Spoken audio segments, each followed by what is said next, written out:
सिन्दूरारुणविग्रहा त्रिनयना माणिक्यमौलिस्फुरत् तारानायकशेखरां स्मितमुखी मापीनवक्षोरुहाम् पाणिभ्यामलिपूर्णरत्नचषकं रक्तोत्पलं बिभ्रति सौम्यां रत्नघटस्थरक्तचरणां ध्यायेत्।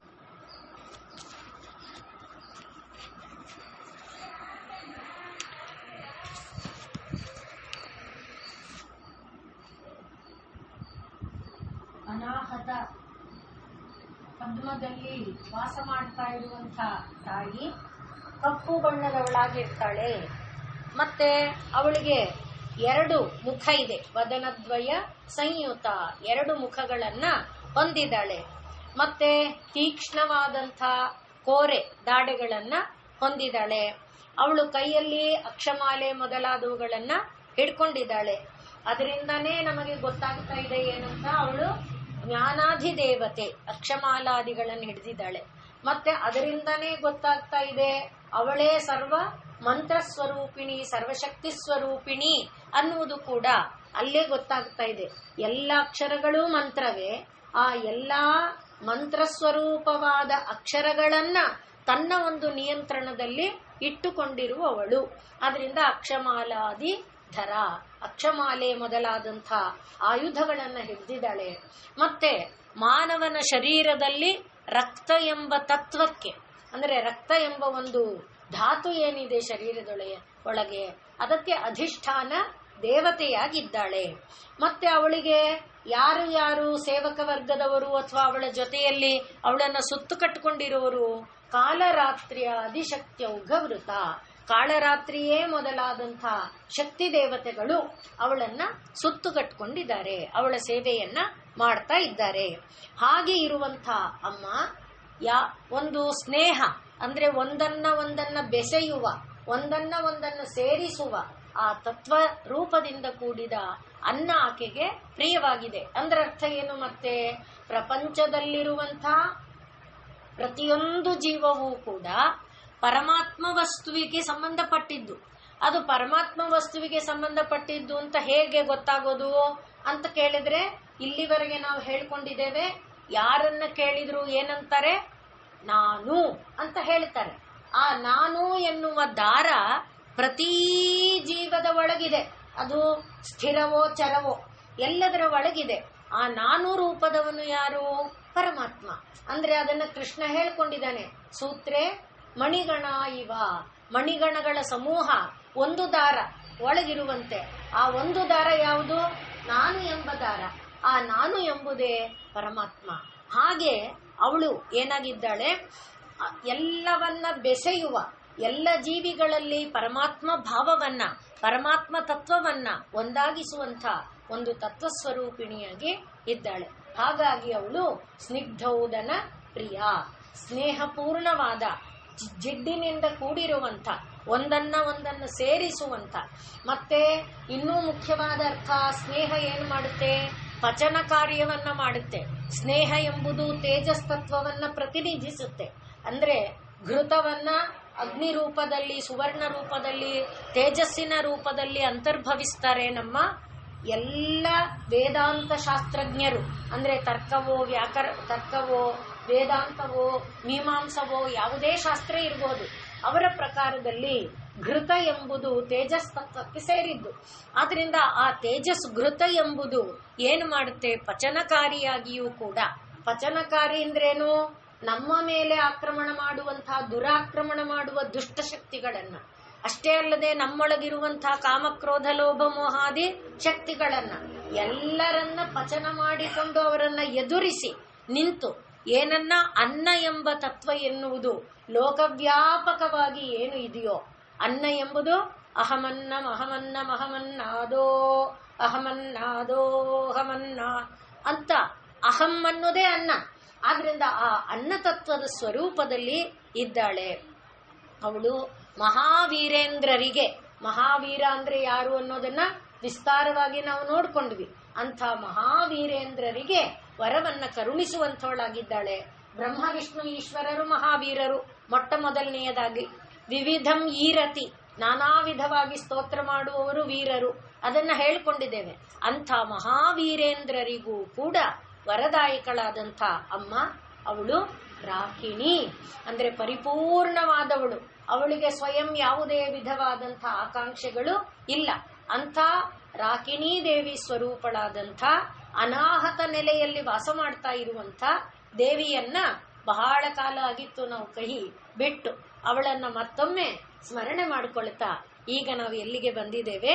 ಮಣಿಪೂರಾಬ್ಜ ನಿಲಯ. ಅಬ್ಜ ಅಂದ್ರೆ ಕಮಲ. ಮಣಿಪೂರದಲ್ಲಿರುವ ಕಮಲದ ಒಳಗೆ ವಾಸ ಮಾಡ್ತಾ ಇದ್ದಾಳೆ. ಮಣಿಪೂರ ಅಬ್ಜ ನಿಲಯ. ಮಣಿಪೂರ ಎಂಬ ಅಬ್ಜ ಕಮಲದ ಒಳಗೆ, ಅಪ್ ಅಂದ್ರೆ ನೀರು, ಜ ಅಂದ್ರೆ ಹುಟ್ಟೋದು. ಆ ಕಮಲದ ಒಳಗೆ ಅವಳು ನಿಲಯ ವಾಸ ಮಾಡ್ತಾ ಇದ್ದಾಳೆ. ಮತ್ತೆ ಅವಳು ಇನ್ನೇನಾಗಿದ್ದಾಳೆ? ಮಣಿಪೂರ ಅಬ್ಜ ನಿಲಯ ಆದ್ಮೇಲೆ ಅವಳು ವದನ ತ್ರಯ ಸಂಯುತ, 3 ಮುಖಗಳಿಂದ ಕೂಡಿದ್ದಾಳೆ. ಈಗ ಈ ಮಣಿಪೂರ ಅನ್ನುವುದು ನಮ್ಮ ಶರೀರದ ಒಳಗೆ ನಾಭಿ ಎಂಬ ಜಾಗದಲ್ಲಿ ಬರುವಂಥದ್ದು. ಶರೀರಕ್ಕೆ ನಾಭಿ ಎನ್ನುವುದು ಅರ್ಧ ಭಾಗದ ತರಹ, ಒಂದು ಮೇಲ್ಮುಖ ಒಂದು ಕೆಳಮುಖ, ಒಂದು ಜ್ಞಾನದ ಕಡೆಗೆ ಒಂದು ಕ್ರಿಯಾ ಕಡೆಗೆ. ಆದ್ರಿಂದ ಜ್ಞಾನ ಕ್ರಿಯೆಗಳ ಸಮನ್ವಯವಾದ ಒಂದು ನೆಲೆ ಯಾವುದಿದೆ ಅದು ಮಣಿಪೂರ. ಆದ್ರಿಂದ ಮಣಿಪೂರ ಅಬ್ಜ ನಿಲಯ ಅಂದ್ರೆ ಅರ್ಥ ಏನು? ಅಮ್ಮ ಜ್ಞಾನಕ್ಕೆ ಮಾತ್ರ ಒಲಿತಾಳೆ. ಈಗ ಜ್ಞಾನಾದೇವಹಿ ಮುಕ್ತಿ, ಜ್ಞಾನಾದೇವತು ಕೈವಲ್ಯಂ ಇತ್ಯಾದಿ ಮಾತುಗಳಿದೆ. ಹಾಗಾದ್ರೆ ಕರ್ಮಕ್ಕೆ ಒಲಿಯಲ್ವ ಅಮ್ಮ ಅಂದ್ರೆ ಕರ್ಮನೂ ಅಮ್ಮನದೇ, ಜ್ಞಾನನೂ ಅಮ್ಮನದೇ. ಕರ್ಮದಿಂದನೂ ಅಮ್ಮ ತೃಪ್ತಿ ಪಡ್ತಾಳೆ, ಜ್ಞಾನದಿಂದನೂ ಕೂಡ ಅಮ್ಮ ತೃಪ್ತಿ ಪಡ್ತಾಳೆ.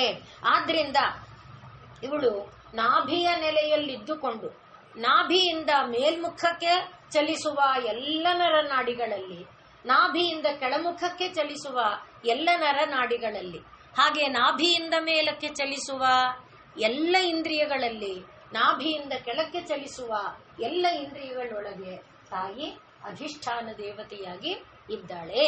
ಆದ್ರಿಂದ ಮಣಿಪೂರ ಅಬ್ಜ ನಿಲಯ. ಮಣಿಪೂರ ಎನ್ನುವುದು ನಾಭಿಯ ಜಾಗ.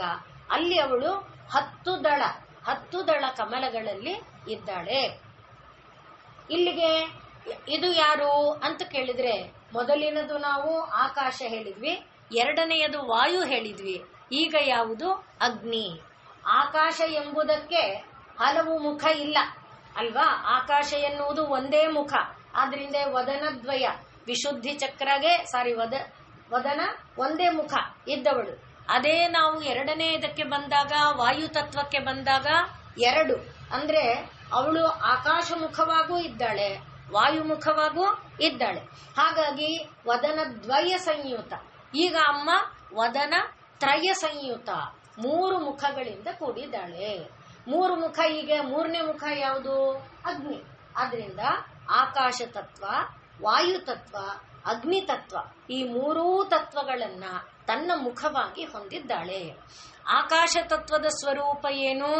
ಎಲ್ಲವನ್ನ ವ್ಯಾಪಿಸಿಕೊಂಡಿರೋದು. ಆಕಾಶ ಇಲ್ಲದ್ದು ಯಾವ ಜಾಗನೂ ಇಲ್ಲ. ಆದ್ರಿಂದ ಆಕಾಶ ಒಂದೇ, ಅದಕ್ಕೋಸ್ಕರನೇ ಅದು ಎಲ್ಲವನ್ನ ತುಂಬಿಕೊಂಡಿದೆ. ವಾಯು ಆಕಾಶದ ಒಳಗೂ ಸೇರ್ಕೊಂಡಿದೆ, ತಾನು ಬೇರೆಯಾಗೂ ಇದೆ. ಆದ್ರಿಂದ ಅದು 2 ಆಯ್ತು ಈಗ. ಆದ್ರಿಂದ ವಾಯುನೂ ಸರ್ವವ್ಯಾಪಕ ಆಗಿದೆ ನಿಜ. ಆದರೆ ವಾಯುವಿಗೆ ಸಂಚರಿಸುವುದಕ್ಕೆ ಯಾರು ಬೇಕು? ಆಕಾಶ ಬೇಕು. ಆದರೆ ಆಕಾಶಕ್ಕೆ ನನಗೊಬ್ರು ಇರೋದಕ್ಕೆ ಬೇಕು ಅಂತ ಇಲ್ಲ. ಈಗ ಅಗ್ನಿಗೆ ಇವರಿಬ್ರು ಬೇಕು. ಯಾರು ಇರೋದಕ್ಕೆ? ಆಕಾಶ ಬೇಕು, ಉರಿಯೋದಕ್ಕೆ ಗಾಳಿ ಬೇಕು, ವಾಯು ಬೇಕು. ಆದ್ರಿಂದ ಇವರು ಮೂವರೂ ಕೂಡ ಪರಸ್ಪರ ಒಂದು ಸಂಯೋಗ, ಸಹಕಾರ, ಅದರಿಂದ ಈ ಕೆಲಸವನ್ನ ನಿರ್ವಹಣೆ ಮಾಡ್ತಾರೆ, ಪ್ರಪಂಚದ ಕೆಲಸ ನಿರ್ವಹಣೆಯನ್ನ ಮಾಡ್ತಾರೆ. ಆದ್ರಿಂದ ವದನತ್ರಯ ಸಂಯುತ. ಇನ್ನು ಒಂದು ವೈಶಿಷ್ಟ್ಯ ಏನಂದ್ರೆ, ಆಕಾಶ ಅಂದ್ರೆ ಆಕಾಶ ಮಾತ್ರ. ಆಕಾಶದಲ್ಲಿ ವಾಯು, ಆಕಾಶಕ್ಕೆ ವಾಯು ಅವಕಾಶ ಕೊಟ್ಟಿದೆ. ಆಕಾಶಕ್ಕೆ ತನ್ಮಾತ್ರೆ ಯಾವುದು? ಶಬ್ದ. ಆ ಶಬ್ದ ತನ್ಮಾತ್ರ ಇದರೊಳಗೆ ವಾಯುವಿಗೆ ಬಂದಾಗ ಶಬ್ದವೂ ಇದೆ, ಸ್ಪರ್ಶವೂ ಇದೆ. ಅದೇ ತೇಜಕ್ಕೆ ಬಂದ್ರೆ ಶಬ್ದವೂ ಇದೆ, ಸ್ಪರ್ಶವೂ ಇದೆ, ರೂಪವೂ ಇದೆ. ತೇಜಸ್ಸಿನದು ರೂಪ. ಆದ್ರಿಂದ ನೋಡಿ, ಈಗ ಇವರು ಮುಂದಕ್ಕೆ ಬರುವಾಗ ಚಿಕ್ಕದಾಗುತ್ತಿದ್ದಾರೆ, ಆದರೆ ಗುಣಗಳನ್ನ ಹೆಚ್ಚು ಮಾಡ್ಕೊಳ್ತಾ ಇದ್ದಾರೆ. ದೊಡ್ಡದಾಗುವಾಗ, ವಿಸ್ತಾರ ಆಗುವಾಗ ಗುಣಗಳನ್ನ ಕಡಿಮೆ ಮಾಡ್ಕೊಳ್ತಾ ಇದ್ದಾರೆ. ಹಾಗಾದ್ರೆ ಗುಣಹೀನರಾದ್ರೆ ನಾವು ದೊಡ್ಡವರೋ? ಆದ್ರಿಂದ ನಾವು ಗುಣಹೀನರಾಗ್ಬಿಡೋಣ? ಅಲ್ಲ, ಪ್ರಶ್ನೆ ಅದಲ್ಲ. ಗುಣಹೀನ ಅಂದ್ರೆ ಯಾವ ಗುಣಹೀನರಾಗಬೇಕು? ಸತ್ವ, ರಜಸ್, ತಮೋ ಗುಣಹೀನರಾದ್ರೆ ನಾವು ದೊಡ್ಡವರಾಗುತ್ತೇವೆ. ಆದ್ರಿಂದ ಅದನ್ನ ನಿರ್ಗುಣ, ನಿರಾಕಾರ, ನಿರವಯವ, ನಿಷ್ಪ್ರಪಂಚ ಇತ್ಯಾದಿ ಹೇಳ್ತಾರೆ. ಆಕಾಶದಲ್ಲಿ ಯಾವುದೇ ಇಲ್ಲ ಅಂತ ಆದರೂ ಆಕಾಶದೊಳಗೆ ಏನಿದೆ? ತಮೋ ಗುಣ ಇದೆ, ಶಬ್ದ ಗುಣ ಇದೆ. ಆದ್ರಿಂದ ಆ ಶಬ್ದ ಗುಣ ಅನ್ನುವುದರ ಬಂತ ಮತ್ತೆ ಶಬ್ದ ಎನ್ನುವುದು ಇಲ್ಲದೆ ಇರೋದು ಎಲ್ಲಾದ್ರೂ ಇದೆಯೋ? ಅದನ್ನು ನಾವು ನೋಡ್ಕೊಂಡಿದ್ದೇವೆ. ಒಂದು ಹೂವು, ಒಂದು ಮೊಗ್ಗು ತಾನು ಒಂದು ದಳ ಬಿಡಬೇಕಾದ್ರೆ ಶಬ್ದ ಬರುತ್ತೆ, ನಮಗ್ ಕೇಳಲ್ಲ ನಿಜ. ಆದ್ರೆ ಅದು ಮೊಗ್ಗಾಗಿರುವುದು ಒಂದೇ ಒಂದು ದಳ ಹೀಗೆ ಇದರಿಂದ ಹೊರಗೆ ಬರುತ್ತೆ ಅಂದ್ರೆ ಅಲ್ಲೊಂದು ನಾದ ಬರುತ್ತೆ. ಆ ರೀತಿ ಶಬ್ದ ಇಲ್ಲದ ಸೃಷ್ಟಿಯಲ್ಲಿ ಶಬ್ದ ಇಲ್ಲದ ಜಾಗ ಇಲ್ಲ. ಸೃಷ್ಟಿ ರಹಸ್ಯ ಇರೋದೇ ಶಬ್ದದೊಳಗೆ. ಆದ್ರಿಂದ ಆ ಶಬ್ದವನ್ನ ಇಟ್ಟುಕೊಂಡು ಮುಂದಕ್ಕೆ ಇವೆಲ್ಲ ವಿಕಾಸ ಇದೆ. ಹಾಗಾಗಿ ಶಬ್ದ, ಸ್ಪರ್ಶ, ರೂಪ ಎಂಬ 3 ಮುಖಗಳಿಂದ ತಾಯಿ ಇಲ್ಲಿದ್ದಾಳೆ. ಅವಳೇ ಯಾವ ರೂಪದಲ್ಲಿದ್ದಾಳೆ? ಅಗ್ನಿ, ಆಕಾಶ, ವಾಯು ಮತ್ತು ತೇಜ, ಅಗ್ನಿ 3 ರೂಪದೊಳಗೆ ಇದ್ದಾಳೆ. ಹಾಗಾಗಿ ಮಣಿಪೂರ ಅಬ್ಜ ನಿಲಯ, ನಾಭಿಯಲ್ಲಿದ್ದಾಳೆ. ಅವಳಿಗೆ ಅಗ್ನಿ ಎಂಬುದು ಅಧಿಷ್ಠಾತೃವಾದಂತಹ ಒಂದು ತತ್ವ, ಅಗ್ನಿ ತತ್ವ ಅವಳದು. ಇನ್ನು ನಾವು ಸಪ್ತವ್ಯಾಹೃತಿಗಳನ್ನ ಹೇಳಿಕೊಳ್ಳೋದಾದ್ರೆ ಭೂಹು, ಭುವಃ, ಸ್ವಹ ಅಂತ ಏನು ಹೇಳ್ತೇವೆ. ಸ್ವಹ ಅಂದ್ರೂ ಒಂದೇ, ಸುವಹ ಅಂದ್ರೂ ಒಂದೇ. ಆ ಸ್ವಹ ಎನ್ನುವ ತತ್ವ ಯಾವ ಒಂದು ಲೋಕ ಇದೆಯೋ, ಸ್ವರ್ಲೋಕ, ಆ ಸ್ವರ್ಲೋಕದ ಅಧಿಷ್ಠಾನ ಯಾವುದಪ್ಪ ಅಂದ್ರೆ ಈ ಮಣಿಪೂರಾಬ್ಜ ನಿಲಯ. ಆದ್ರಿಂದ ಬ್ರಹ್ಮಾಂಡದಲ್ಲಿ ಸ್ವರ್ ಎಂಬ ಲೋಕ ಏನಿದೆಯೋ ಅದು ನಮ್ಮ ಶರೀರದೊಳಗೆ ಎಲ್ಲಿದೆ? ನಾಭಿಯ ಒಳಗೆ ಇದೆ. ಸ್ವರ್ಲೋಕ ಎಂಬುದು ಅಲ್ಲಿದೆ. ಇನ್ನು ಸಪ್ತ ಮಾತೃಕೆಯರಲ್ಲಿ ವಾರಾಹಿ ಎಂಬ ದೇವತೆ, ಇವಳಿಗೆ ಅಧಿದೇವತೆ. ವಾರಾಹಿ ಎನ್ನುವುದು ಈ ಜಾಗಕ್ಕೆ, ಮಣಿಪೂರಾಬ್ಜಕ್ಕೆ ಅಧಿದೇವತೆ. ಆಮೇಲೆ ಸಪ್ತ ಸ್ವರಗಳು ಬಂದಾಗ ಪಂಚಮ ಇಲ್ಲಿ ನುಡಿಯುವಂತಹ ಒಂದು ಸ್ವರ. ಈ ರೀತಿ ತಾಯಿ ಮಣಿಪೂರ ಅಬ್ಜ ನಿಲಯ, ಮಣಿಪೂರ ಎನ್ನುವ ಜಾಗದೊಳಗೆ ವಾಸ ಮಾಡ್ತಾ ಇದ್ದಾಳೆ. ಮತ್ತೆ ಅವಳು ಏನಾಗಿದ್ದಾಳೆ? ವದನ ತ್ರಯ ಸಂಯುತ, 3 ಮುಖಗಳಿಂದ ಕೂಡಿದ್ದಾಳೆ. 3 ಮುಖ ಅಂದ್ರೆ ಏನು? ಇದೇ ಮೊದಲಾದ ಅಂತ ಒಂದರ್ಥ. ಮುಖ ಅಂದ್ರೆ ಏನು? ಎಲ್ಲವನ್ನು ಸ್ವೀಕರಿಸುವಂಥದ್ದು. ನಮ್ಮೊಳಗೆ ಮುಖ ಅಂದ್ರೆ ಕೈ ಕಾಲು ಎಲ್ಲ ಇದೆ. ಕೈ ಕಾಲು ಎಲ್ಲ ತಂದಿದ್ದನ್ನು ತಗೊಳ್ಳೋರು ಯಾರು ಅಲ್ವೇ? ಆದ್ರಿಂದ ಆ ಮುಖ್ಯವಾದಂಥ, ಅದಕ್ಕೆ ಅದು ಮುಖ್ಯನುವೆ, ಮುಖವೇ ಮುಖ್ಯ. ಹಾಗಾಗಿ 3 ಮುಖದಿಂದ ಈಗ ಅಮ್ಮ ಲೋಕವನ್ನ ನೋಡ್ತಾ ಇದ್ದಾಳೆ, ಲೋಕವನ್ನ ಅನುಭವಿಸ್ತಾ ಇದ್ದಾಳೆ. ಲೋಕದ ಸೃಷ್ಟಿಯಲ್ಲಿ 3 ಹಂತದಲ್ಲಿ ವಿಕಾಸಗೊಂಡಿದ್ದಾಳೆ. ಆದ್ರಿಂದ ತಾಯಿ ವದನ ತ್ರಯ ಸಂಯುತ, ತ್ರಯ ಅಂದ್ರೆ 3 ಮುಖಗಳಿಂದ ಅಮ್ಮ ಕೂಡಿದ್ದಾಳೆ. ಇನ್ನೇನು ಮಾಡಿದ್ದಾಳೆ? ವಜ್ರಾಧಿಕಾಯುಧೋಪೇತ, ಅವಳ ಕೈನಲ್ಲಿ ವಜ್ರವೇ ಮೊದಲಾದ ವಜ್ರಾಧಿಕ ಆಯುಧ ಉಪೇತ, ವಜ್ರವೇ ಮೊದಲಾದಂಥ ಆಯುಧಗಳನ್ನ ಹಿಡ್ಕೊಂಡಿದ್ದಾಳೆ. ಏನೇನು ಆಯುಧ? ಶಕ್ತಿ ಆಯುಧ, ವಜ್ರಾಯುಧ, ಮತ್ತೆ ದಂಡಾಯುಧ, ಅಭಯ. ಈ 3 ಆಯುಧಗಳ ಜೊತೆಯಲ್ಲಿ ಅಭಯ, ಈ 4 ತನ್ನ ಕರಗಳ ಒಳಗೆ ಇಟ್ಕೊಂಡಿದ್ದಾಳೆ. ಅಭಯ, ಇದು ವಜ್ರಾಯುಧ ಅಂದಾಗ ನಾವು ನೋಡಿಕೊಂಡಿದ್ದೇವೆ, ವಜ್ರಕ್ಕೆ ಸಮಾನವಾದದ್ದು ಮತ್ತೊಂದಿಲ್ಲ. ಆದ್ದರಿಂದಲೇ ಹನುಮನಿಗೆ ಸಮಾನವಾದ ಕಾರ್ಯ ಸಾಧಕನಾದವನು ಮತ್ತೊಬ್ಬನಿಲ್ಲ. ಹೇಗೆ ವಜ್ರಕ್ಕೆ ವಜ್ರವೇ ಸರಿಸಾಟಿಯೋ ಹಾಗೆ ಹನುಮನೇ ಸರಿಸಾಟಿ. ಈ ತಾಯಿಗೂ ನಾವು ಹೇಳ್ತೇವೆ ದುರ್ಗಾ ಅನ್ನುವಾಗ, ತಾಯಿಗೆ ದುರ್ಗಮವಾದದ್ದು ಯಾವುದೂ ಇಲ್ಲ, ದುಸ್ಸಾಧ್ಯ ಅನ್ನುವುದು ಯಾವುದೂ ಇಲ್ಲ. ದುಸ್ಸಾಧ್ಯ ಅನ್ನುವುದು ಯಾರಿಗೋ ಇರಬಹುದು, ಒಬ್ಬ ಚಕ್ರವರ್ತಿಯಾದಂಥ ಅಲೆಕ್ಸಾಂಡರ್ ಅಂಥವನಿಗೆ ದುಸ್ಸಾಧ್ಯ ಇರಬಹುದು. ಒಬ್ಬ ಸ್ವರ್ಗಾಧಿಪತಿಯಾದ ಇಂದ್ರನಿಗೆ ದುಸ್ಸಾಧ್ಯ ಇರಬಹುದು. ಒಬ್ಬ ಸೃಷ್ಟಿಕರ್ತನಾದ ಬ್ರಹ್ಮನಿಗೆ ಅಮ್ಮ ನನ್ನ ಕೈಯಲ್ಲಿ ಆಗಲ್ಲಮ್ಮ ಇದನ್ನು ಸೃಷ್ಟಿ ಮಾಡೋಕ್ಕೆ ಅಂತ ಇರಬಹುದು. ಆದರೆ ದೇವಿಗೆ ದುಸ್ಸಾಧ್ಯ ಎಂಬುದು ಇಲ್ಲ. ಆದ್ದರಿಂದ ಅವಳು ವಜ್ರ. ಹಾಗೆ ಹನುಮನನ್ನ ವಜ್ರಾಂಗ, ಆದ್ರಿಂದ ಅವನು ಭಜರಂಗ, ಅದೇ ಭಜರಂಗಿ. ಆದ್ರಿಂದ ವಜ್ರಾಂಗನಾದಂಥವನು ಹನುಮ. ಆದ್ರಿಂದ ಅವನನ್ನ ಅಸಾಧ್ಯ ಸಾಧಕ ಅಂತ ಕರೀತಾರೆ. ಅಸಾಧ್ಯ ಸಾಧಕ ಸ್ವಾಮಿನ್ ಅಸಾಧ್ಯಂ ತವ ಕಿಂವದ. ಆದ್ರಿಂದ ರಾಮದೂತ ಕೃಪಾ ಸಿಂಧೋ, ನಮ್ಮ ಕಾರ್ಯ ಏನಿದೆಯೋ ಅದನ್ನ ದೇವರೇ ನಡೆಸಿಕೊಡು ಅನ್ನುವಂಥ ಒಂದು ಸಾಮರ್ಥ್ಯ. ಅದು ಯಾವುದೇ ಆಗಿದ್ರು ಅವನ ಹತ್ರ ಕೇಳುವಾಗ ಸಂಕೋಚ ಮಾಡ್ಕೋಬೇಕಾಗಿಲ್ಲ, ಭಯ ಪಡ್ಬೇಕಾಗಿಲ್ಲ, ಇವನ್ ನಡೆಸ್ತಾನೋ ಇಲ್ವೋ ಅಂತ ಹೆದರ್ಬೇಕಾಗಿಲ್ಲ. ಅದೇ ರೀತಿ ತಾಯಿ ವಜ್ರಾಯುಧವನ್ನ ಹಿಡಿದಿದ್ದಾಳೆ. ವಜ್ರಾಧಿಕ ಆಯುಧ ಉಪೇತ. ಅದರಲ್ಲಿ ಶಕ್ತ್ಯಾಯುಧ ಇದೆ, ದಂಡಾಯುಧ ಇದೆ, ವಜ್ರಾಯುಧ ಇದೆ. ಆ ವಜ್ರಾಯುಧದಿಂದ ಅಮ್ಮ ಏನು ಮಾಡ್ತಾ ಇದ್ದಾಳೆ, ನಮ್ಮ ಎಲ್ಲರನ್ನ ಮೆಟ್ಟುವಂಥ, ನಮ್ಮ ಅಂದಾಗ ನನ್ನ ನಿಮ್ಮ ಅಲ್ಲ, ಬ್ರಹ್ಮ ವಿಷ್ಣು ಈಶ್ವರರನ್ನೂ ಮೆಟ್ಟುವಂಥ ಬಲಿಷ್ಠವಾದ ತ್ರಿಗುಣಗಳಿದೆಯಲ್ಲ, ಅಂಥ ತ್ರಿಗುಣಗಳನ್ನ ತರಿಯುವ ವಜ್ರಾಯುಧವನ್ನ ತಾನು ಹಿಡ್ಕೊಂಡಿದ್ದಾಳೆ. ಅಷ್ಟೇ ಅಲ್ಲದೆ ತ್ರಿಗುಣಗಳ ವ್ಯಾಪ್ತಿಗೆ ಒಳಗಾಗಿ ತ್ರಿಗುಣಗಳ ಪ್ರಭಾವದಿಂದ ತಲ್ಲಣಿಸ್ತಾ ಇದ್ದೇವಲ್ಲ ನಾವು. ಇರೋದು ಮೂರೇ, ಸತ್ವರಜಸ್ ತಮಸ್ಸು. ಅಲ್ಲಾಡಿಸ್ತಿರೋದು ಕೋಟಿ ಕೋಟಿ ಕೋಟಿ ಜೀವಗಳನ್ನ, ಕೋಟಿ ಕೋಟಿ ಕೋಟಿ ದೇವತೆಗಳನ್ನ. ಆದ್ರಿಂದ ಹಾಗೆ ಅಷ್ಟು ಬಲಿಷ್ಠವಾದ ಆ ಮೂರು ಗುಣಗಳನ್ನ ಅವಳೇನ್ ಮಾಡ್ತಾಳೆ, ಅಭಯ ಮುದ್ರೆ ಮಾತ್ರದಿಂದ, ಮಗು ನಾನಿದ್ದೀನಿ ಭಯ ಪಡಬೇಡ. ಸತ್ವ ಬಾಧಿಸ್ತಾ ಇದೆಯಾ, ಮಗು ನಾನಿದ್ದೀನಿ ಭಯ ಪಡಬೇಡ. ರಜಸ್ಸು ಬಾಧಿಸ್ತಾ ಇದೆಯಾ, ಮಗು ನಾನಿದ್ದೀನಿ ಭಯ ಪಡಬೇಡ. ಹಾಗೆ ಅಭಯವನ್ನ ನೀಡುವವಳು ಆಗಿದ್ದಾಳೆ. ವಜ್ರ, ದಂಡ, ಶಕ್ತಿ ಆಯುಧಗಳಿದ್ದು ಆ ಶಕ್ತಿ ಆಯುಧಗಳು ವಜ್ರಾಯುಧ ಇತ್ಯಾದಿ ಆಯುಧದಿಂದ ಅಪಾಯ ಇದೆಯಾ ಕಂದ ನಾನಿದ್ದೀನಿ ಅಂತಾಳೆ. ಅವಳದೇ ಕೈಯಿನ ಆಯುಧ ಬೀಳ್ತಾ ಇರಬಹುದು, ಅಮ್ಮ ಅಂದ್ರೆ ತಗೋ ನಾನು ಅಭಯ ಕೊಟ್ಟೆ ಅಂತಾಳೆ. ಹಾಗೆ ಅವಳ ಹೇಗಿದೆ ನೋಡಿ, 4 ಕೈಗಳಲ್ಲಿ ಆ ವಜ್ರಾದಿ ಆಯುಧಗಳಿದ್ರೂ ಕೂಡ. ಹಾಗೆ ಹೊರಗಡೆಯಿಂದ ಬಾಧೆ ಇದ್ರೆ, ಇಲ್ಲಿ ಬಾಧೆ ಅಮ್ಮನಿಂದಾನೇ ಆದ್ರೂ ಅಮ್ಮ ಅಭಯ ಕೊಡ್ತಾಳೆ, ಹೊರಗಡೆಯಿಂದ ಇದ್ರೂ ಅಮ್ಮ ಅಭಯವನ್ನ ಕೊಡ್ತಾಳೆ. ಒಟ್ಟಿನಲ್ಲಿ ಯಾವುದೇ ವಿಧವಾದ ಆಯುಧದ ಭಯ ಇಲ್ಲ. ತ್ರಿಗುಣಾದಿ ಸತ್ವಗಳ, ಸತ್ವರಜಸ್ ತಮಸ್ಸುಗಳ ಭಯ ಇಲ್ಲ. ಅಮ್ಮ ಅನ್ನುವುದನ್ನ ನಾವು ನೆನೆದಾಗ ಅಮ್ಮನಿಂದ ನಮಗಾಗೋ ಲಾಭ ಏನಪ್ಪಾ ಅಂದ್ರೆ, ಯಾವ ಭೀತಿಯೂ ಇಲ್ಲದೆ ಧೈರ್ಯವಾಗಿ ನಾವು ಎಂಥ ಒಂದು ಸಾಧ್ಯವನ್ನ ಬೇಕಾದರೂ ಸಾಧಿಸಿಕೊಳ್ಳಬಹುದು, ಎಂಥ ಒಂದು ಕೆಲಸವನ್ನ ಬೇಕಾದರೂ ನೆರವೇರಿಸಿಕೊಳ್ಳಬಹುದು. ಅಂಥ ಒಂದು ಆಯುಧವನ್ನ ತಾಯಿ ತನ್ನ ಕರಗಳೊಳಗೆ ಇಟ್ಕೊಂಡಿದ್ದಾಳೆ. ಕರಗಳಲ್ಲಿ ಇರೋದರಿಂದ ಯಾವ ಗಳಿಗೆಯಲ್ಲಿ ಬೇಕಾದರೂ ಯಾರ ಮೇಲೆ ಬೇಕಾದರೂ ಎರಗಬಹುದು. ಆದರೆ ಎರಗುವ ಗಳಿಗೆಯಲ್ಲೇ ಅಭಯದಿಂದ ಅದನ್ನ ನಿವಾರಣೆನೂ ಮಾಡಬಲ್ಲಳು.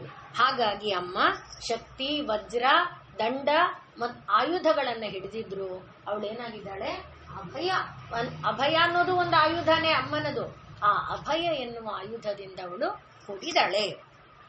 ಇನ್ನು ವಜ್ರಾಧಿಕಾಯುಧೋಪೇತ ಡಾಮರಿಯಾದಿಭಿರಾವೃತ. ಅಲ್ಲಿ ಡ ಢ ಆದ್ಮೇಲೆ ಡ ಢ ಆದ್ಮೇಲೆ ನ, ಆಮೇಲೆ ತ ಥ ದ ಧ ನ, ಆಮೇಲೆ ಪ ಫ. ಇದು 10 ದಳಗಳಿಂದ ಕೂಡಿದಾಳೆ. ಆದ್ರಿಂದ 10 ದಳದಲ್ಲಿ ಡ ಅನ್ನುವುದಕ್ಕೆ ಡಾಮರಿ, ಢ ಅನ್ನುವುದಕ್ಕೆ ಢಂಕ, ಮತ್ತೆ ನ ಅನ್ನುವುದಕ್ಕೆ ನಾರ್ಣ, ತ ಅನ್ನುವುದಕ್ಕೆ ತಾಮಸಿ, ಥ ಅನ್ನುವುದಕ್ಕೆ ಸ್ಥಾಣ್ವಿ, ಹಾಗೆ ದಾಕ್ಷಾಯಣಿ, ಧ ಧಾತ್ರಿ, ಪ ಪಾರ್ವತಿ, ಮತ್ತೆ ಫ ಫಟ್ಕಾರಿಣಿ. ಹೀಗೆ ಅಮ್ಮ ಈ 10 ರೂಪದಲ್ಲಿರುವ ಡಕಾರ ಅದ ಮೊದಲಾದಂಥ ಅಂದ್ರೆ ಡಾಮರಿ ಮೊದಲಾದ ದೇವತೆಗಳಿಂದ ಸುತ್ತುವರೆಯಲ್ಪಟ್ಟಿದ್ದಾಳೆ. ಡಾಮರಿಯಾದಿಭಿಹಿ ಆವೃತ. ಇನ್ನೆಲ್ಲಿದ್ದಾಳೆ? ಬಣ್ಣ ಹೇಗಿದೆ? ರಕ್ತವರ್ಣ. ಅಗ್ನಿ ತತ್ವ ಹೇಗಿದೆ? ಅಗ್ನಿ ಉರಿಯುವಾಗ ಜಾಜ್ವಲ್ಯಮಾನವಾದ ಕೆಂಪು ಮತ್ತೆ ಹಳದಿ ಮಿಶ್ರಿತ ಬಣ್ಣ.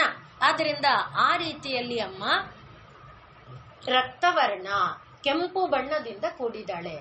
ನಮ್ಮ ಶರೀರದ ಒಳಗೆ ಅಮ್ಮ ಯಾವ ಜಾಗದಲ್ಲಿದ್ದಾಳೆ? ಈ ಮಣಿಪುರ ಅಮ್ಮ ಅಂದ್ರೆ ಯಾವುದಕ್ಕೆ ಅಧಿದೇವತೆಯಾಗಿದ್ದಾಳೆ? ಮಾಂಸ ತತ್ವಕ್ಕೆ ಅವಳು ಅಧಿದೇವತೆಯಾಗಿದ್ದಾಳೆ. ಆದ್ರಿಂದ ಅವಳು ರಕ್ತವರ್ಣ, ಮಾಂಸ ನಿಷ್ಠ. ಈಗ ಗುಡಾನ್ನ ಪ್ರೀತ ಮಾನಸ, ಸಿಹಿಯಾದ ಪದಾರ್ಥಗಳು ಏನಿದೆ, ಸಿಹಿಯಾದ ದ್ರವ್ಯಗಳು ಏನಿದೆ, ಮಧುರ ಪದಾರ್ಥಗಳು, ಆ ಎಲ್ಲದರಿಂದ ಆಕೆ ಪ್ರೀತಳಾಗ್ತಾಳೆ. ಹಾಗೆ ಆ ಗುಡಾನ್ನ ಪ್ರೀತ ಮಾನಸ, ಸಿಹಿ ಮಧುರ ಅನ್ನುವುದು ಪರಮಾತ್ಮ ತತ್ವವನ್ನ ಪ್ರತಿನಿಧಿಸುವ ತತ್ವ. ಮತ್ತೆ ಪರಮಾತ್ಮ ತತ್ವದ ಒಂದು ಸಂಬಂಧ ಎಲ್ಲೆಲ್ಲಿದೆಯೋ ಅಲ್ಲೆಲ್ಲ ಏನಿದೆ? ಮಾಧುರ್ಯ ಇದೆ, ಮಧುರಿಮಾ ಇದೆ. ಎಲ್ಲಿ ಪರಮಾತ್ಮ ಸಂಬಂಧ ಇಲ್ಲ ಅಲ್ಲಿ ಮಾಧುರ್ಯ ಇಲ್ಲ. ಅದು ನಮಗ್ ಗೊತ್ತಿಲ್ಲ. ನಾವು ನಮಗೆ ಇಷ್ಟ ಆದವರ ಜೊತೆಯಲ್ಲಿದ್ದಾರೆ, ಅದಕ್ಕೆ ಅದು ಮಧುರವಾಗಿದೆ. ನಮಗೆ ಇಷ್ಟವಾದದ್ದು ಸಿಕ್ಕಿದೆ, ಆದ್ರಿಂದ ಅದು ಮಧುರವಾಗಿದೆ. ಹೀಗೆ ನಾವು ಭಾವಿಸ್ತೇವೆ. ನೋಡಿ, ನಂಗೆ ಇದು ಬೇಕು ಅಂತ ತುಂಬಾ ಅನ್ಕೊಂಡಿದ್ದೆ, ನಂಗೆ ಸಿಕ್ಬಿಡ್ತು ಅಂದಾಗ ನಾವು ಆನಂದ ಪಡ್ತೇವೆ. ಆ ಆನಂದವನ್ನ ಮಧು ಅನ್ಕೊಳ್ತೇವೆ ಅಲ್ವಾ? ಆದರೆ ಆ ಮಧು ಎನ್ನುವುದು ನಮ್ಮ ಪಾಲಿಗೆ ಯಾವುದು ಸಿಕ್ಕುತ್ತೋ ಅದರಲ್ಲಿ ಆನಂದವನ್ನ ಕೊಡ್ತಲ್ಲ, ಆ ಆನಂದದ ಎಳೆ ಇಟ್ಟಿದೆಯಲ್ಲ, ಆ ಎಳೆ ಯಾವುದು ಅಂದ್ರೆ ಪರಮಾತ್ಮ. ಆ ಪರಮಾತ್ಮನ ಎಳೆ ಅಲ್ಲಿಲ್ಲ ಅಂದ್ರೆ ಮಧು ಬರಕ್ಕಾಗಲ್ಲ. ಆದ್ರಿಂದಲೇ ಮಧುವಾತಾರುತಾಯತೆ, ಅದನ್ನ ನಾವೆಷ್ಟು ಸಲ ಗಾಳಿಯಲ್ಲಿ, ಈಗ ಈ ರೀತಿಯಾದ ಗಾಳಿಯಲ್ಲಿ ಪರಮಾತ್ಮನ ಒಂದು ಸಂಬಂಧ ಬರದೆ ಹೋದ್ರೆ ತಂಪು ಎನ್ನುವುದು ಬರೋದಕ್ಕೆ ಸಾಧ್ಯ ಇಲ್ಲ. ಗಾಳಿ ಬೀಸಬೇಕು ಮೊದಲು. ಗಾಳಿ ಬೀಸದೇನೆ ಇದ್ರೆ ಉಷ್ಣವಾಯುನೋ ಶೀತವಾಯುನೋ ಒಂದು ಗಾಳಿ ಬರಬೇಕು. ಆ ನಂತರ ಉಷ್ಣ ಬೇಡ ಶೀತ ಬೇಕು, ಶೀತ ಬೇಡ ಉಷ್ಣ ಬೇಕು, ಮುಂದಿನದು. ಆ ರೀತಿಯಲ್ಲಿ ಎಲ್ಲಿ ಪರಮಾತ್ಮ ಅಸ್ತಿತ್ವ ಇದೆ ಅಲ್ಲಿ ಏನಿದೆ?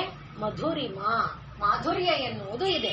ಆದ್ರಿಂದ ಗುಡಾನ್ನ ಅನ್ನುವಾಗ ಯಾವ ಒಂದು ನಾನು ಎಂಬ ತತ್ವ ಇದೆಯೋ, ನಾನು ಅನ್ನೋದು ಇಷ್ಟ ಆಗದೆ ಇರೋರು ಯಾರಿದ್ದಾರೆ? ಎಲ್ಲರಿಗೂ ನಾನು ಇಷ್ಟ. ಆದ್ರಿಂದ ಗುಡಾನ್ನ ಪ್ರೀತ ಮಾನಸಳಾಗಿ ಮಧುರಮಯವಾದ ಅನ್ನದ ಒಳಗೆ ಅಮ್ಮ ಇದ್ದಾಳೆ. ಗುಡಾನ್ನ ಪ್ರೀತ ಮಾನಸ, ಮಾನಸ ಮನಸ್ಸು, ಅನ್ನ ಪ್ರೀತ ಪ್ರೀತಿಗೊಳ್ಳುವ, ಗುಡ ಎಂಬ ಅನ್ನದ ಅಂದ್ರೆ ಸಿಹಿಯೊಡನೆ ಬೆರೆತ ಒಂದು ಪದಾರ್ಥದಿಂದ ಅಮ್ಮ ಪ್ರೀತಿ ಹೊಂದುವ ಮನಸ್ಸುಳ್ಳವಳಾಗಿದ್ದಾಳೆ. ಇಷ್ಟೆಲ್ಲ ಇದ್ಮೇಲೆ ಏನಾಗಿರ್ತಾಳೆ? ಸಮಸ್ತ ಭಕ್ತ ಸುಖದ ಅಲ್ವೇ? ಆಯುಧಗಳನ್ನ ಹಿಡ್ಕೊಂಡಿದ್ದಾಳೆ. ಯಾರ್ಯಾರಿಂದನೋ ಅಮ್ಮ ನಂಗೆ ಇವರಿಂದ ಭಯ, ಅಮ್ಮ ಇವರಿಂದ ನನಗೆ ಕಷ್ಟ, ಅಮ್ಮ ಅಂತ ಕೂಗುತ್ತಾ ಇದ್ದಾಗೆ ಓಡಿ ಬರ್ತಾಳೆ, ಭಯ ನಿವಾರಣೆಯನ್ನ ಮಾಡ್ತಾಳೆ, ಅಭಯಂಕರಿಯಾಗಿ ನಿಲ್ತಾಳೆ. ಅಮ್ಮ ನನ್ನ ಮೇಲೆ ಶತ್ರುವಿನ ಆಕ್ರಮಣ ಆಗ್ತಾ ಇದೆ, ರಕ್ಷಾಕರಿಯಾಗಿ ಬರ್ತಾಳೆ, ಅಭಯಂಕರಿ ರಕ್ಷಾಕರಿ. ಮತ್ತೆ ಅಮ್ಮ ತಾಳಲಾರದ ದುಃಖದಲ್ಲಿ ಬೆಂದು ಹೋಗ್ತಾ ಇದ್ದೀನಮ್ಮ, ದುಃಖ ಮೋಚನಿ. ಆಮೇಲೆ ಅಮ್ಮ ಆಪತ್ತುಗಳು ಒಂದಾದ ಮೇಲೊಂದು ಆಪತ್ತು, ಒಂದಾದ ಮೇಲೊಂದು ಆಪತ್ತು, ಆ ಆಪತ್ತುಗಳ ಪರಂಪರೆಯಲ್ಲಿ ನಾನು ನಲುಗಿ ಹೋಗಿದ್ದೇನೆ, ಜಜ್ಜಿ ರಸ ಇಲ್ಲದಂತ ಆಗ್ಬಿಟ್ಟಿದ್ದೇನೆ, ಅರದು ನುಣಿದು ಹೋಗ್ಬಿಟ್ಟಿದ್ದೇನಮ್ಮ ಅಂದ್ರೆ ಅಮ್ಮ ಅಲ್ಲಿ ತಾನು ಸರ್ವಾಪತ್ತಾರಿಕ, ಎಲ್ಲ ಆಪತ್ತುಗಳನ್ನ ದಾಟಿಸುವವಳಾಗಿದ್ದಾಳೆ. ಅದರಿಂದ ಅಭಯಂಕರಿ, ಕ್ಷೇಮಂಕರಿ, ಸರ್ವರಕ್ಷಾಕರಿ, ದುಃಖ ಮೋಚನಿ, ಸರ್ವಾಪತ್ತಾರಿಕೆ. ಆದ್ಮೇಲೆ ಇನ್ನೇನು ಸುಖ ಇದೆ? ಯಾವುದು ಬಾಕಿ ಇದೆ? ಆದ್ರಿಂದ ಸಮಸ್ತ ಭಕ್ತ ಸುಖದ. ಮತ್ತೆ ಭಕ್ತ ಸಮಸ್ತ ಅಲ್ಲ, ಸಮಸ್ತ ಸುಖದ. ಭಕ್ತ ಸಮಸ್ತ ಸುಖದ, ಭಕ್ತರಿಗೆ ಸಮಸ್ತ ಸುಖವನ್ನ ಕೊಡ್ತಾಳೆ.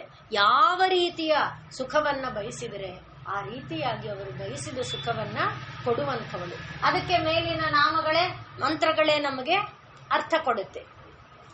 ಇನ್ನು ಆ ದೇವಿ ಹೆಸರೇನು? ಲಾಕಿನಿ. ಆ ಲಾಕಿನಿ ಎಂಬ ಶಬ್ದದಲ್ಲೂ ಕೂಡ ಲಾ ಅಂದ್ರೆ ತಂದು ಕೊಡು ಅಂತ. ಆದ್ರಿಂದ ಆನಂದವನ್ನ ತಂದು ಕೊಡುವಂಥ ಸ್ವರೂಪದಲ್ಲಿ ಲಾಕಿನಿ ದೇವತಾ ಸ್ವರೂಪದಲ್ಲಿ ಅಮ್ಮ ಇದ್ದಾಳೆ. ಅವಳು ಈ ಆರ್ಥ ಜಿಜ್ಞಾಸು ಅರ್ಥಾರ್ಥಿ ಅನ್ನುವ ರೀತಿಯಲ್ಲಿ ಭಕ್ತರು ನಾನಾ ವಿಧವಾಗಿದ್ದಾರೆ. ಎಲ್ಲ ಉದಾರ ಸರ್ವ ಏವೈತೆ ಪರಮಾತ್ಮ ಹೇಳಿದ್ದಾನೆ. ಇದರಲ್ಲಿ ನಾವು ಅಂದಾಗ ಪ್ರತಿಯೊಬ್ಬರೂ ತಿಳ್ಕೊಳ್ಬೇಕಾದ್ದು, ಯಾರು ಅಧ್ಯಾತ್ಮ ಮಾರ್ಗದಲ್ಲಿ ನಾವು ಬರ್ತಾ ಇದ್ದೇವೆ ಅನ್ನುವಷ್ಟಕ್ಕೆ ನಾನು ತುಂಬಾ ಉದಾತ್ತ ಅಂತ ಭಾವಿಸಿಕೊಂಡಿರ್ತಾರೋ ಅವರಂತೂ ಮತ್ತೆ ಮತ್ತೆ ಮನನ ಮಾಡಿಕೊಳ್ಬೇಕಾದಂತಹ ವಿಚಾರ. ಯಾಕೆ ಅಂದ್ರೆ ಪ್ರತಿಯೊಬ್ಬನಿಗೂ ಕೂಡ ಇಂದಲ್ಲ ನಾಳೆ ಅವನು ಅಧ್ಯಾತ್ಮ ಮಾರ್ಗಕ್ಕೆ ಬರಲೇಬೇಕು. ಯಾಕೆ ಅಂದ್ರೆ ಆತ್ಮರಹಿತ ಇರಕ್ಕಾಗಲ್ಲ, ಅಧಿಯಾತ್ಮ ಅಲ್ವೇ. ಆದ್ರಿಂದ ಅವನು ಆತ್ಮದ ಜೊತೆಲಿದ್ದಾನೆ. ನಾನು ಆತ್ಮದ ಜೊತೆಲಿದ್ದೀನಿ ಅಂತ ಗೊತ್ತಿಲ್ಲ, ನಾನು ಕತ್ಲೆ ಮನೆಯಲ್ಲಿದ್ದೀನಿ ಅಂತ ಗೊತ್ತಿಲ್ಲ. ಆದ್ರೆ ಒಂದಲ್ಲ ಒಂದು ದಿವಸ ನಾನು ಕತ್ಲೆಯಲ್ಲಿದ್ದೀನಿ ಅಂತ ಗೊತ್ತಾಗೋ ಸ್ಥಿತಿ ಬರುತ್ತೆ, ಹೇಗೋ ಬರುತ್ತೆ. ಆದ್ರಿಂದ ಆ ಕತ್ಲೆಯಲ್ಲಿದ್ದಾನೆ ಅಂತ ನಾವು ಒಬ್ಬನನ್ನ ಆಡಿಕೊಂಡು ನಗಬೇಕಾಗಿಲ್ಲ. ಒಬ್ಬ ಪೂರ್ಣವಾದ ಭೋಗದ ಜೀವನ ನಡೆಸ್ತಾ ಇದ್ದಾನೆ, ಒಂದೇ ಒಂದು ಕ್ಷಣ ಕಾಲವೂ ಕೂಡ ಒಂದು ರೆಪ್ಪೆ ಮಿಟುಕಿಸುವಷ್ಟು ಕಾಲ ಅಮ್ಮ ಅನ್ಲಿಲ್ಲ, ದೇವರೇ ಅನ್ಲಿಲ್ಲ, ಕೃಷ್ಣ ಅನ್ಲಿಲ್ಲ, ನಾವು ಯೋಚನೆ ಮಾಡಬೇಕಾಗಿಲ್ಲ. ಪ್ರತಿಯೊಬ್ಬನಿಗೂ ಇಂದಲ್ಲ ನಾಳೆ ಅಲ್ಲಿಗೆ ಬರುವ ದಾರಿ ಇದೆ. ಚಾಮುಂಡಿ ಬೆಟ್ಟಕ್ಕೆ ಎಲ್ಲರೂ ಹೊರಟಿದ್ದೇವೆ, ಲಕ್ಷ ಕೋಟಿ ಜನ ಹೊರಟಿದ್ದೇವೆ. ಒಬ್ರು ಇನ್ನು ಯಾವುದೋ KRS ದಾರಿಯಿಂದ ಬರ್ತಿರೋರು ಅಂದ್ರೆ ಅಲ್ಲೆಲ್ಲೋನೇ ಇದ್ದಾರೆ. ಯಾರೋ ಒಬ್ರು ಮೈಸೂರು ಹತ್ರಕ್ಕೆ ಬಂದ್ಬಿಟ್ಟಿದ್ದಾರೆ, ಇನ್ಯಾರೋ ಒಬ್ರು ಚಾಮುಂಡಿಪುರಕ್ಕೂ ಬಂದಿದ್ದಾರೆ, ಇನ್ಯಾರೋ ಬೆಟ್ಟ ತಪ್ಪಲಿಗೂ ಬಂದಿದ್ದಾರೆ, ಇನ್ನೊಬ್ರು ಯಾರೋ ಮೊದಲನೇ ಮೆಟ್ಲಲ್ಲಿದ್ದಾರೆ, ಇನ್ಯಾರೋ 40, ಇನ್ಯಾರೋ 55, ಇನ್ಯಾರೋ 32, ಎಲ್ಲೆಲ್ಲೋ ಇದ್ದಾರೆ. ಆದ್ರೆ ಎಲ್ಲರೂ ಇದ್ದಾರೆ ತಾನೇ. ನಾನು 999 ಮೆಟ್ಲಲ್ಲಿದ್ದೇನೆ ಅಂತ ನಾನು ಹಿಗ್ಗಿ ಹೀರೆಕಾಯಿ ಆಗಬೇಕಾದ ಅವಶ್ಯಕತೆ ಇಲ್ಲ. ಯಾಕೆಂದ್ರೆ ಅದೇ ನಿನ್ನನ್ನ ತಿರ್ಗಾ ಪಾತಾಳಕ್ಕೆ ಮುಟ್ಟಿಸ್ಬಿಡುತ್ತೆ. ಇದರಲ್ಲಿ ಪರಮಪದ ಸೋಪಾನ ಪಠನು ನಲ್ಲಿ ಕೊನೆ ಒಂದು ಅಲ್ವೇ, ಬಿತ್ತು ಅಂದ್ರೆ ಡುಯ್ ಅಂತ, ಆ ರೀತಿ ಆ ಒಂದು ಸಾಕು. ಅಂಥ ಒಂದು ನೆಲೆಯಲ್ಲಿ ನಾವು ಅಲ್ವಾ ನಮ್ಮನ್ನು ಜಾರಿಸೋದಕ್ಕೆ ಎಷ್ಟು ಕ್ಷಣ ಬೇಕು, ಅದೇ ಸಾಕು. ಯಾವುದು? ನಾನು ಗೆದ್ದಿದ್ದೇನೆ, ಅದೇ ಸಾಕು ನನ್ನನ್ನ ಸೋಲಿಸೋದಕ್ಕೆ. ಆದ್ದರಿಂದ ಲಾಕಿನಿ ಅಂದಾಗ ಅಮ್ಮ ಆ ಒಂದು ಆನಂದ ಉನ್ಮತ್ತವಾದ ಆನಂದೋನ್ಮಯವಾದ ಯಾವ ಒಂದು ತತ್ವ ಇದೆ, ಆ ತತ್ವದ ಕಡೆಗೆ ನಮ್ಮನ್ನ ಎಳೆದುಕೊಂಡು ತಗೊಂಡು ಹೋಗಿ ಸೇರಿಸುವವಳು ಅಮ್ಮ. ಅದರಲ್ಲಿ ಆರ್ತನೋ ಜಿಜ್ಞಾಸುನೋ ಅರ್ಥಾರ್ಥಿನೋ, ಈಗ ಸಮಸ್ತ ಭಕ್ತ ಸುಖದ ಅಂದಾಗ ಭಕ್ತರು ನಾನಾ ವಿಧ ಇದ್ದಾರೆ, ಭೋಗಾಭಿಲಾಷಿಗಳು ಭಕ್ತರೇ. ಆದ್ರಿಂದ ಕೃಷ್ಣ ಅಂದಿದ್ದು ಉದಾರಾ ಸರ್ವ ಏವೈತೆ, ಯಾರು ಕಡಿಮೆ ಅಲ್ಲಪ್ಪ ಅಂತ ಕೃಷ್ಣನೇ ಹೇಳಿದ್ದಾನೆ. ಆದ್ರಿಂದ ನಾವು ಅವರನ್ನ ಚಿಕ್ಕವರು ಅಂತ ಭಾವಿಸ್ಬೇಕಿಲ್ಲ, ನಮ್ಮನ್ನ ನಾವು ದೊಡ್ಡವರು ಅಂತ ಅನ್ಕೋಬೇಕಾಗಿಲ್ಲ. ದೊಡ್ಡವರು ಅನ್ಕೊಂಡ ಗಳಿಗೆನಲ್ಲಿ ನಾವು ಚಿಕ್ಕವರು ಅಂತ ಪ್ರೂವ್ ಆಗುತ್ತೆ. ಆದ್ರಿಂದ ಆ ಒಂದು ನೆನಪು ಮಾಡಿಕೊಳ್ತಾ ನಾವು ಆ ಲಾಕಿನಿ ದೇವಿ ನಮ್ಮನ್ನ ಪರಮಾನಂದ ಸ್ವರೂಪವಾದ ಪರಬ್ರಹ್ಮಾನಂದ ಸ್ವರೂಪವಾದ ನೆಲೆಗೆ, ಸಹಸ್ರಾರದ ದಾರಿಗೆ ಕರೆದೊಯ್ತಾ ಸಹಸ್ರಾರ ಮಾರ್ಗದಿಂದ ನಾವು ಮುಟ್ಟುವ ಆ ನೆಲೆಗೆ ನಮ್ಮನ್ನ ಮುಟ್ಟಿಸ್ತಾಳೆ.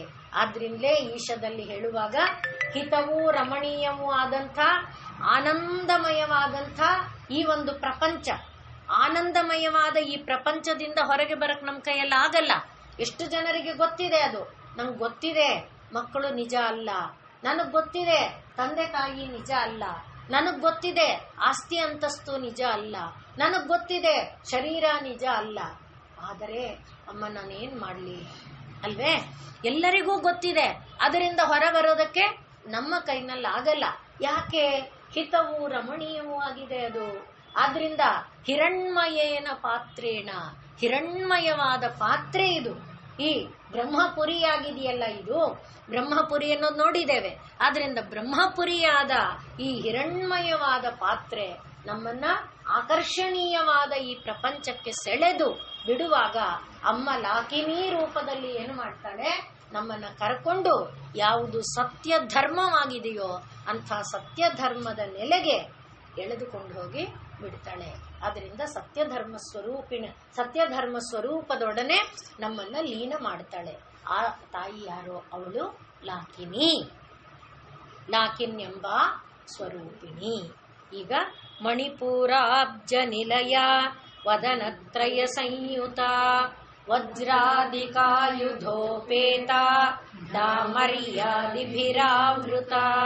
ರಕ್ತವರ್ಣ ಮಾಂಸನಿಷ್ಠ ಗುಡಾನ್ನ ಪ್ರೀತ ಮಾನಸ ಸಮಸ್ತ ಭಕ್ತ ಸುಖದ ಲಾಕಿನ್ಯಂಬ ಸ್ವರೂಪಿಣಿ. ಮಣಿಪುರ ಎನ್ನುವ ನೆಲೆಯಲ್ಲಿರುವ ಲಾಕಿನಿ ದೇವಿಯ ಸ್ವರೂಪವನ್ನ ಈ ನಾಮಗಳು ನಮಗೆ ತಂದು ಕೊಡ್ತಾ ಇದೆ. ಆದ್ರಿಂದ ನಮಗೆ ಪರಬ್ರಹ್ಮಾನಂದ ಅನುಭೂತಿ ಬೇಕು ಅನ್ನುವುದಾದರೆ ನಾವು ಮೇಲಿಂದ ಹೇಳ್ಕೊಂಡು ಬರ್ತಾ ಇದ್ದೇವೆ ವಿಶುದ್ಧಿ ಚಕ್ರ ನಿಲಯ, ಅಲ್ಲಿ ನಮಗೆ ಏನು ಸಿಕ್ಕತ್ತೆ. ಹಾಗೆ ಈ ಇಷ್ಟು ಎರಡೆರಡು ಶ್ಲೋಕಗಳನ್ನ ಹೇಳ್ಕೊಳ್ತಾ ತಾಯಿಯ ಧ್ಯಾನ ಅಲ್ಲೇ ಇದೆ. ಅವಳು ಮಣಿಪುರ ಎನ್ನುವುದ ಕಮಲದೊಳಗಿದ್ದಾಳೆ, 10 ದಳಗಳಲ್ಲಿದ್ದಾಳೆ.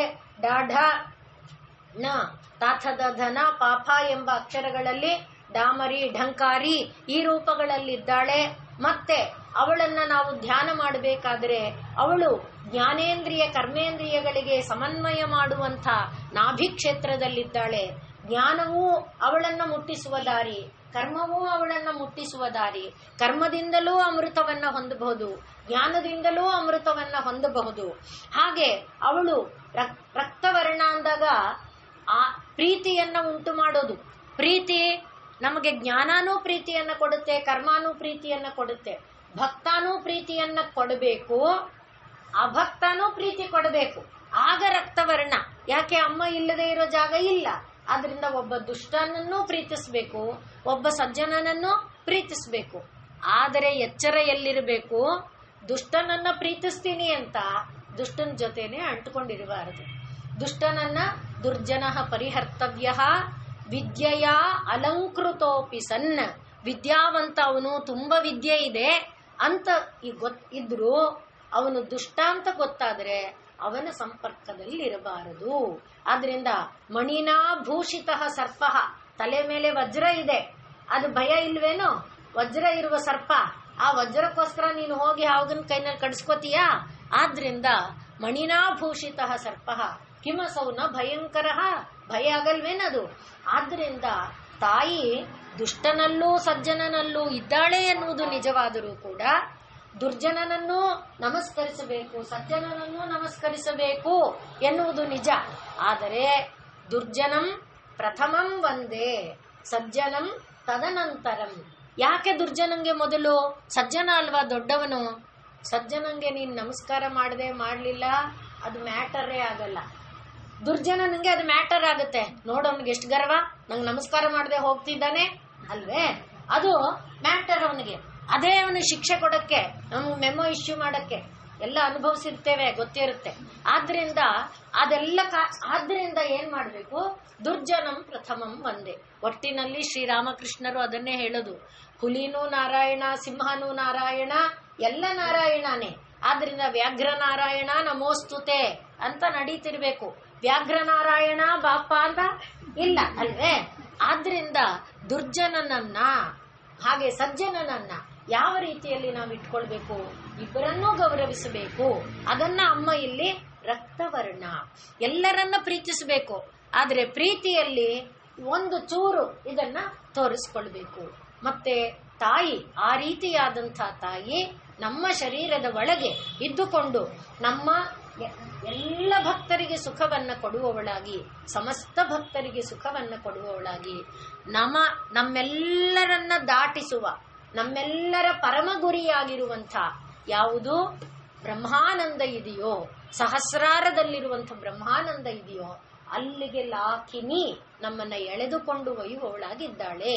ಹೀಗೆ ಆ ದೇವಿಯ ಸ್ವರೂಪವನ್ನ ಈ ನಾಮಗಳನ್ನ ಹೇಳ್ತಾ, ಆ ನಾಮಗಳಲ್ಲಿ ಇಲ್ಲಿ ನೋಡಿ ಎಷ್ಟೊಂದು ನಾವು ಹೇಳ್ಕೊಂಡು ಬಂದಿದ್ದೇವೆ. ಒಂದೇ ನಾಮವನ್ನಾದರೂ ಹೇಳು, ಅದು ಸಹಸ್ರನಾಮವೇ. ಒಂದು ಶ್ಲೋಕ ಹೇಳು, ಸಹಸ್ರನಾಮವೇ. 2 ಯೂನಿಟ್ 2 ಶ್ಲೋಕದ ಹೇಳು, ಸಹಸ್ರನಾಮವೇ. 11 ಏನೆಲ್ಲ ಹೇಳ್ಕೊಂಡು ಬರ್ತಾ ಇದೀವಲ್ವಾ, ಅಧ್ಯಾಯಗಳೇ ಹೇಳ್ತಾ ಇದ್ದೇವೆ. ಯಾಕೆ ಇಷ್ಟು ಕರುಣೆ ಅಂದ್ರೆ ನಮಗೆ ಪೂರ್ತಿ ಮನಸ್ಸು ನಿಲ್ಸಕ್ಕಾಗಲ್ಲ. ಆದ್ರಿಂದ ಎಲ್ಲಿ ಮನಸ್ಸು ನಿಲ್ಸುತ್ತೋ ಅಷ್ಟು ಇಟ್ಕೊ ನೀನು.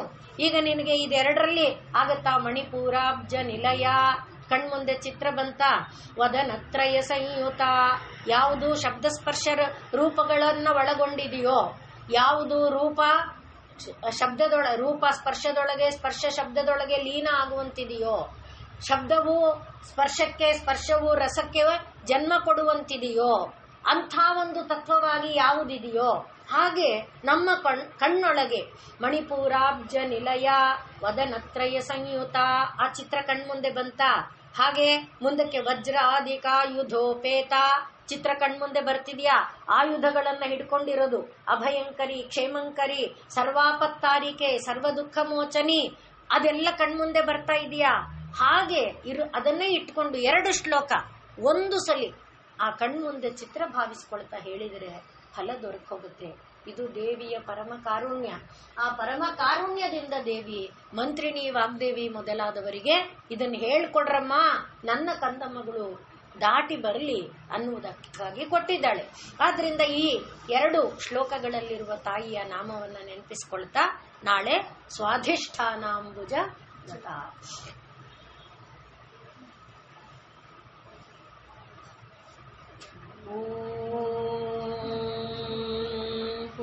पूर्णमदः पूर्णमिदं पूर्णात् पूर्णमुदच्यते पूर्णस्य पूर्णमादाय पूर्णमेवावशिष्यते.